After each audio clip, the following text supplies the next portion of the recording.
使徒行傳第27章。既然決定愛我哋行水路去意大利，佢哋就將保羅留其他嘅囚犯交俾羅馬皇軍嘅軍官猶流。有一隻對亞太米田來嘅船，愛順亞細亞省嘅幾個港口行，我哋上了船就出發。有一個馬其頓嘅帖撒羅尼迦人，名按到阿里太古。同我哋共下去，第二日去到士頓，猶流看待保羅，準佢去請朋友、蘇朋友嘅招待。我哋又對幾位開行，因為風唔順，船就行塞浦路斯北風幾片。我哋透過基利家、龐菲利亞一帶海面，去到利加嘅米拉，在幾位軍官猶流。潛到一隻對亞歷山大來嘅船，愛去意大利，就喊我哋上船。一連好多日，船行千萬，使到非常艱苦，爭到建立圖鎮嘅附近。因為風嘅阻擋，我哋冇辦法繼續照原來嘅方向前行，就行克里鐵島北風嘅片，對撒摩尼角經過，我哋順海岸前進。勉強爭到離拉西亞省無幾遠嘅加奧港，我哋已經延長好多時間。金色嘅節氣也已經過脫，行船見來見危險，所以保羅就勸大家講：各位，我看對列位繼續行船係真危險嘅事，唔但搶貨物撈船會太受傷害，連我哋嘅生命也難保。仲係軍官親眼信船長老船主嘅話，唔愛信保羅所講嘅，呢講後也唔係高動理想嘅素材，所以大部分嘅人贊成開船，愛想辦法使到腓尼基去高動。腓尼基係克里鐵島嘅港口，面向西南撈西北，當時有一陣南風順順地吹過來。大家老道做得照原來嘅計劃行船，就將矛拉起來開船，劃圈克里鐵島行。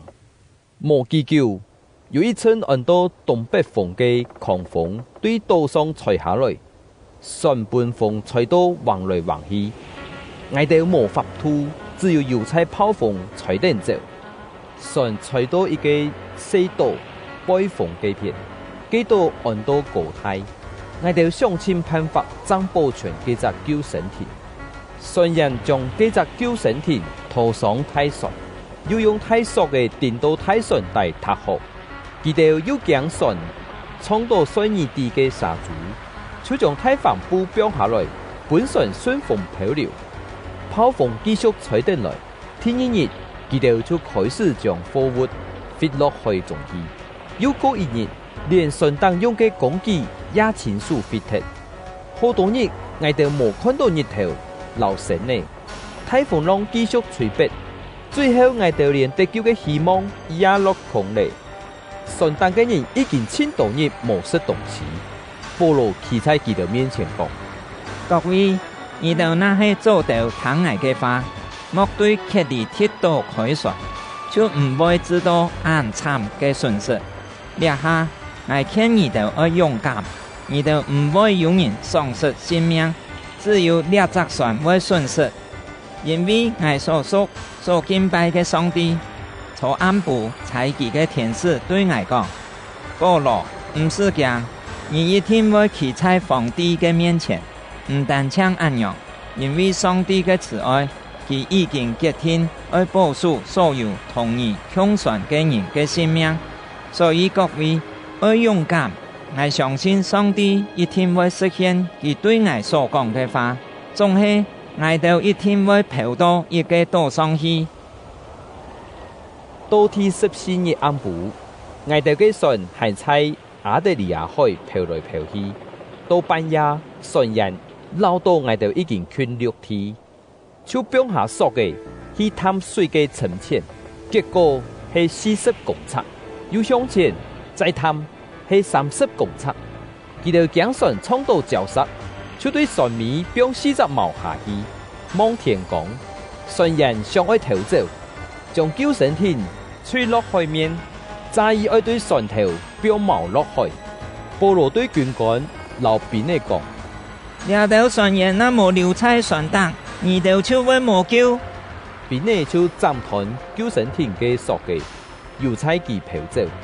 天蒙講嘅時，保羅看大家識到東西，佢講：你哋受創百度，唔識唔念，已經14日咯。掠下我勸你哋，為咗保命，識到東西。因為你哋得殺，連一條頭那麼也唔會損失。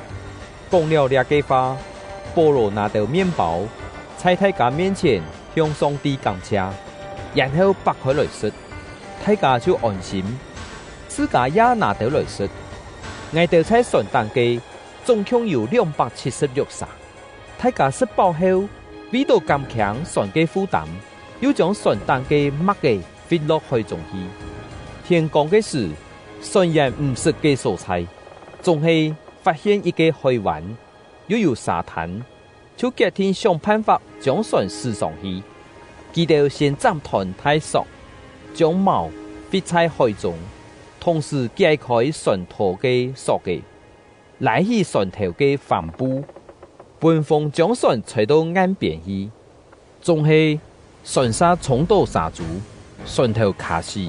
無法吐轉頭，船尾沙本太浪，從快退去，並且想要將小帆刺脱，驚怕有地會溺水逃走。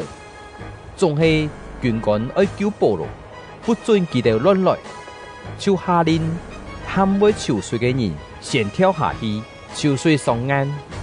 其他嘅人則利用表嘅撈船檔嘅東西上岸，安樣大家隆重安全上岸。